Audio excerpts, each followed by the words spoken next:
Salut les amis! Les fêtes de Toussaint sont passées, il est temps de se consacrer pleinement à Noël. Je sais que vous êtes assez nombreux à vous poser la question comment réaliser des compositions pour les fêtes de fin d'année un petit peu plus éco-responsables. Pour cela, j'ai un début de solution, la fameuse terre à briques. C'est une nouveauté de chez Oasis, 100% compostable et 100% biodégradable. Je vais compléter cette décoration de Noël à l'aide de petits accessoires comme ceux-ci, qui sont des petits objets fabriqués dans une boisellerie juste à côté de chez moi. Mais bien entendu, qui dit composition de Noël dit également fleurs. J'ai fait une petite entorse en prenant quelques roses, tout simplement pour donner un côté plus festif à la composition. Pour réaliser cette composition de Noël, j'ai fait le choix de l'éco-responsabilité.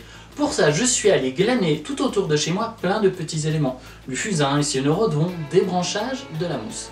Pour réaliser la structure, éco-responsable bien entendu, je vais n'utiliser aucun lien plastique et aucune colle. Je vous montre ça tout de suite. Pour pouvoir réaliser cette composition, nous allons donc utiliser la fameuse terre à briques de chez Oasis. Nouveauté éco-responsable un petit peu particulière. Ne la considérez pas forcément comme une mousse florale, mais plutôt comme un support de piquage et de maintien des fleurs.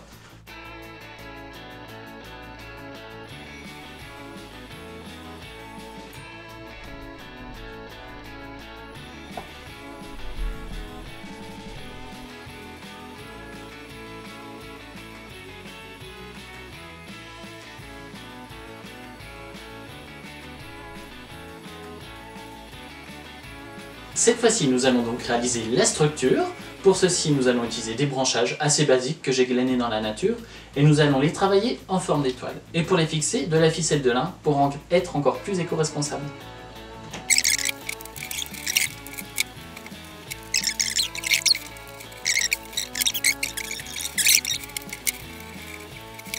Voilà, j'ai réalisé la structure en étoile. Cette fois-ci, je vais procéder au tontinage autour de cette structure. Je vais utiliser plein de petits éléments du Jura, des pommes de pin, de la mousse, des petits fruits.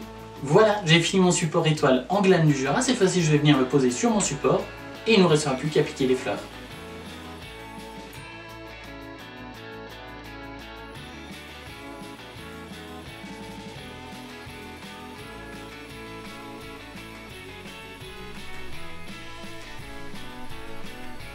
Voilà, la composition est donc terminée.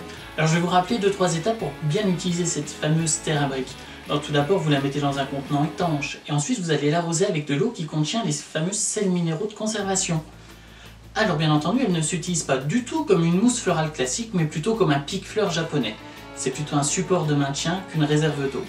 Alors je vous invite à réinterpréter la technique, à me montrer ce que vous avez fait. À très bientôt et très bonne fête de fin d'année.